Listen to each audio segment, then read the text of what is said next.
Oh, hello, Android.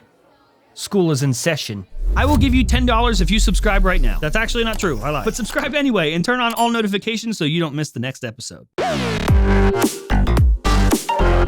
Yo, what's going on, guys? Welcome back to Front Page Tech, FPT.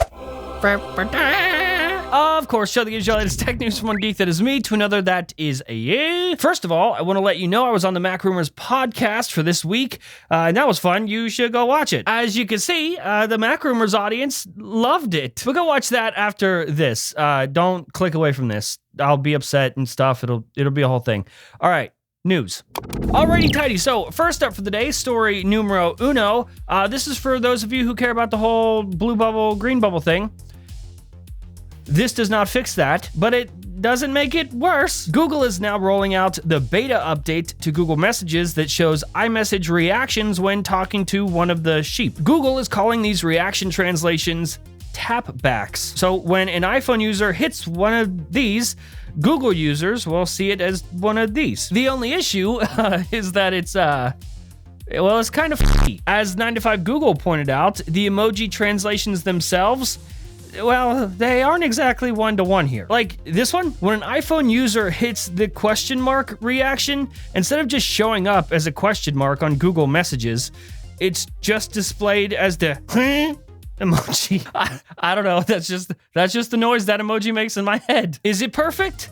No. But is it better than what users had before? Absolutely. It was just depressing the way reactions were handled before, which was not handled. Oh, hey! Speaking of depression, our good buddy. Why do we laugh so much on this show? Because you're sad. And laughing helps the sad. But you know what else helps the sad? BetterHelp makes therapy more accessible and affordable. No sticky waiting rooms, no traveling. BetterHelp gets you hooked up with a licensed therapist securely online. Send a message whenever you want, schedule a call whenever you want, and switch your therapist for free whenever you want. When you get a cold, you take medicine to help. But when you're sad, why don't you do anything about that? Getting therapy and talking to someone doesn't mean that you're broken or damaged, and you can be matched with your very own therapist in under 48 hours. So give it a try and see why over 2 million people have used BetterHelp online therapy. Go to betterhelp.com/FPT and get 10% off your first month. And of course, thanks to BetterHelp for sponsoring this episode of Fupata. Oh, hey, welcome back. Okay, so last up for the day, story numero lasto. Let's talk about iPhone 14. Shall we? There has been a ton of information thrown around about what we're supposed to expect from this thing. Some of it is likely accurate, and some of it is, well, not that. So let's run through all the info that is leaning more towards the believable side. First of all, the name. iPhone 14. We all agree that that is probably the name? Yes? Good. Expect 4 of them per usual, but no mini this year. This is something that I have been trying to say for like the last 2 years.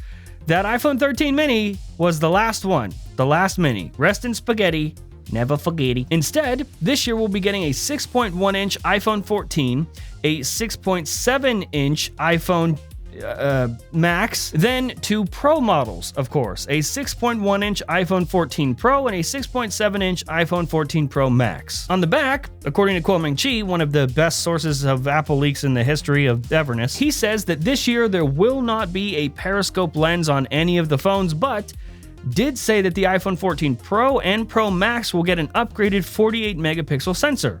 For context, it's 12 megapixels now. This might hurt your clit a little bit, but why do I feel like we will not be getting 48 megapixel images from this thing? Like, I'm sure that the phone might have a 48 megapixel sensor, but I think that Apple will fit 48 megapixels scaled down into a 12 megapixel image just to make it look sharper and more high quality. I just highly doubt that we're actually going to get 48 megapixel images coming from these phones, but I could be wrong. From what I know at the moment, the phones will not be portless and will not have USB Type-C.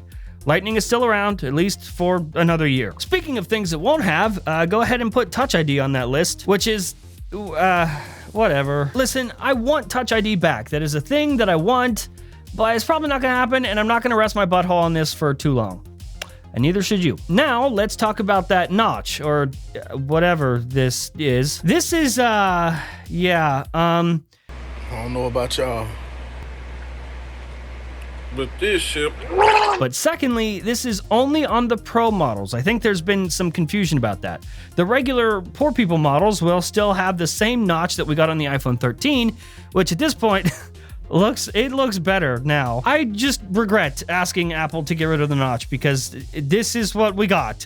Just call me poor people this year because I want to go back. Actually, looking at this now, stick with me because this is going to be crazy. Why didn't they just do this? The holes are like so close together anyway. It would just make sense to black out the space in between. Look, this looks so much better. Like, you were right there, Tim. Why didn't you just commit and just go the rest of the way? God. You know, I was scrolling through the news, the tech news, like you do, and I saw this article from Phone Arena with the headline, iPhone 14 Pro weird notch replacement to teach Android an Apple lesson on design. And I just want to be like, what? In the article, they make the point that, hey, at least this is distinguishable.